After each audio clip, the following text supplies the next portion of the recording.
Assalamualaikum warahmatullahi wabarakatuh.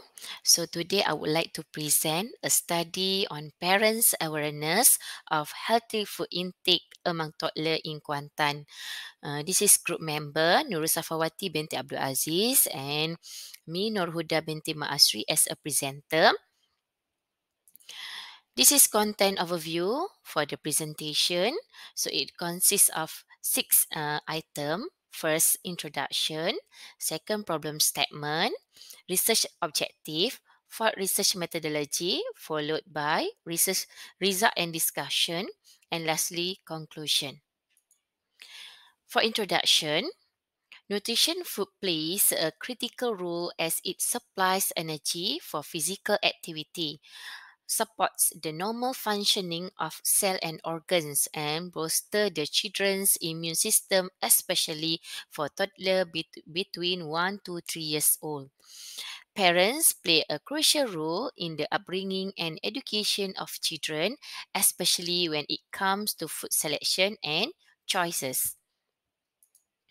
It is crucial for young children to eat nutritious food during their developmental stages.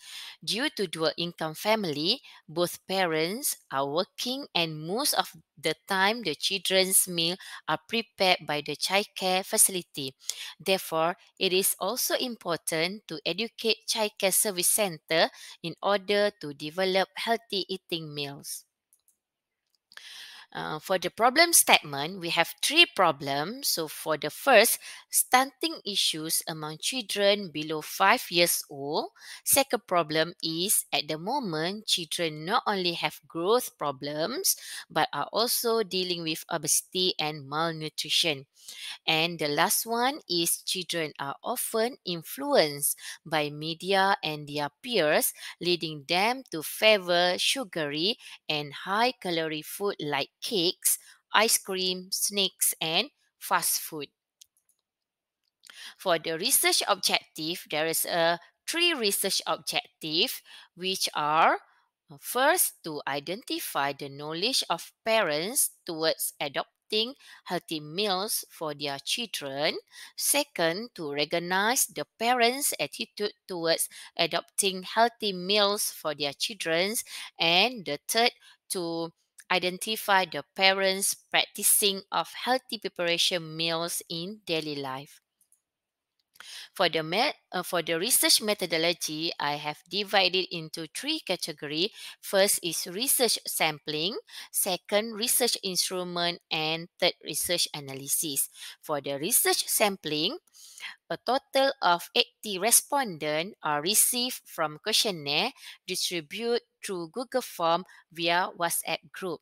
And we use convenience sampling, which collaborate with two owners of childcare center, which are first Taska Surya Imani at Kampung Padang, Kuantan, and second one is Taska Anugrah Kasih, Kuantan, and a few parents who were already familiar with the researchers in order to get the data. For the research instrument, we use questionnaire and we have divided into four categories. And for section A, we ask about demographic profile. Section B, parents' knowledge. Section C, parents' attitude. And section D, practicing healthy preparation meals. So this questionnaire adopted from Tang et al. 2020. Based on the questionnaire, we using a 4 point of Likert scale represent of for the number one strongly disagree, number two disagree, number three agree, and number four totally agree. Meanwhile, for the research analysis, we are using SPSS to analyze the data. So we analyze descriptive analysis for three independent variables, include parents' knowledge, parents' attitude, and practicing healthy preparation meals. And we also use regression analysis between independent variables, which is parents' knowledge, and dependent variable parents' study background. For the result and discussion, so I will discuss about the section A consists of demographic profiles result. For the first question is on age. Majority of respondents are between 35 to 40 years old, which contribute 57.5%, followed by 25 to 30 years old, which contribute 41.3%. And for the educational background, the highest level of parent education contribute 47.5% come from diploma level, and second higher is degree level 41.3%, followed by SPM 6.3%, and lastly master level 5%. So for another demographic profile is income household. For most of the parents' income are starting from 3,000 to 6,000, which means it's contribute 50%. So half of number of the respondent.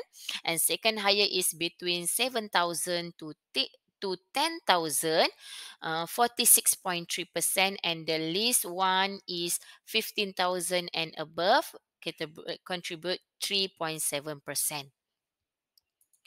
Okay, for descriptive analysis, for the first objective, parent knowledge, we can see from this table, it can describe the first research objective, which to identify the knowledge of parents toward adopting healthy meal for their children.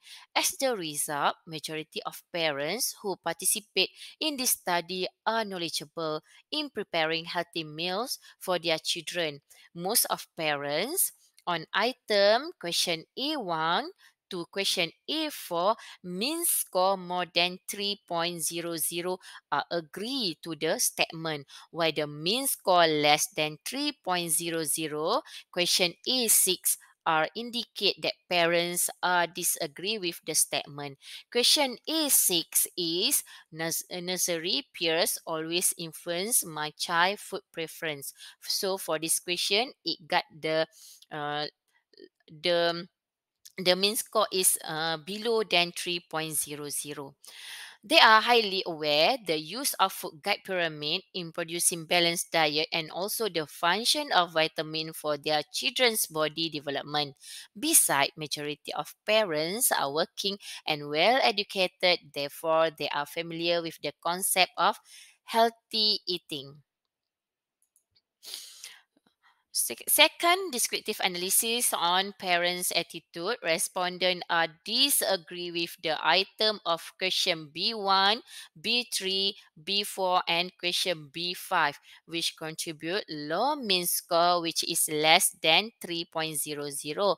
Meanwhile, the item of question B2 shows the mean score of 3.09, indicate that parents are agreed and have a positive attitude in preparing healthy meal. This result lead to second research objective, which is to recognize the parents' attitude towards adopting healthy meals for their children. When parents have knowledge about the benefit of healthy eating, such as improved physical health, better cognitive development in children, and reduced risk of chronic disease, they are more likely to value and prioritize healthy meals.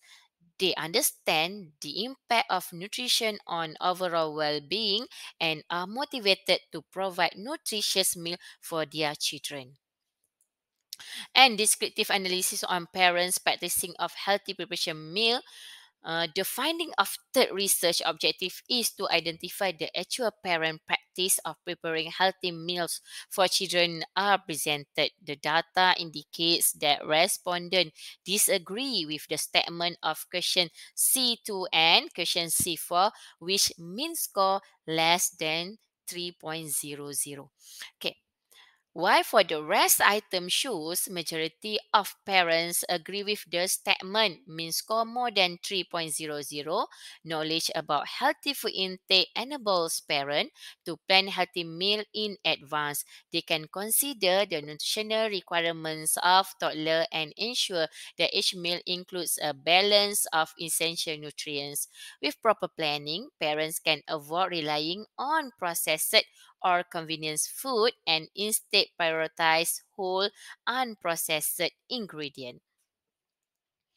And for the regression analysis, this study aimed to investigate the relationship between the independent variable knowledge and dependent variable parents' education background in the context of healthy food intake. The research findings were based on regression analysis, which revealed a positive correlation between the two variables.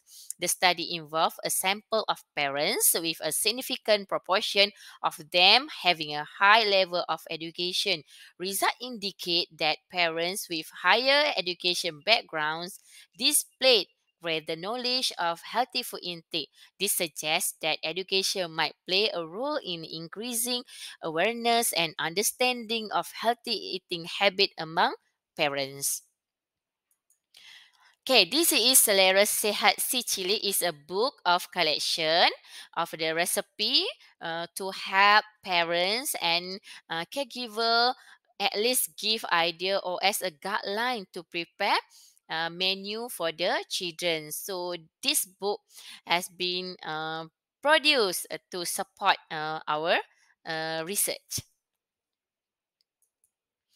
Okay, for the conclusion, conclusion, most of parents in this study are aware with their children's food intake. Perhaps the exposure of knowledge in media social and their educational level influence their food selection and choices. It is important for parents and caregivers to teach children about healthy eating habits by offering a variety of nutritious food involving children in meal planning and preparation, creating a positive eating environment, and limiting sugary drinks and snacks can help children make better food choices and intake. Being a positive role model, educating about nutrition involving schools and nurseries, encouraging physical activity, and seeking professional guidance when needed are all important steps in promoting healthy eating habits with consistent effort. We can help children develop lifelong healthy habits. This way may reducing the number of children stunting, obesity, and malnutrition issues. So that's all from me. Thank you for watching.